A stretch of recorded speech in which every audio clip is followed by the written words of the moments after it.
মূলত আজকে কোথা থেকে রিকভার হয়েছে বা কি কি জিনিস বা তার পাশাপাশি কেউ আসলে কি অ্যারেস্ট হয়েছে কি না?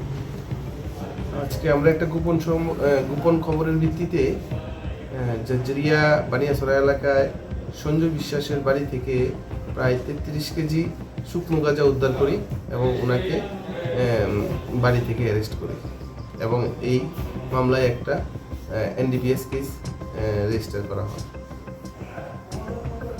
আগে থেকে কি ইনফরমেশন ছিল আপনাদের কাছে? হ্যাঁ, আমাদের কাছে আগে থেকে ইনফরমেশন ছিল ওনার বাড়িতে প্রচুর পরিমাণ গাঁজা মজুত করে রাখা আছে। তো এই ধরনের অপারেশন কি আগামী দিনে চলবে? এই ধরনের অপারেশন আমরা আগামী দিনেও এইভাবে করে যাব। তার বাজার মূল্যটা কত বলতে পারবেন? প্রায় 1 লাখ টাকার মতো হবে বাজার মূল্য। Thank you.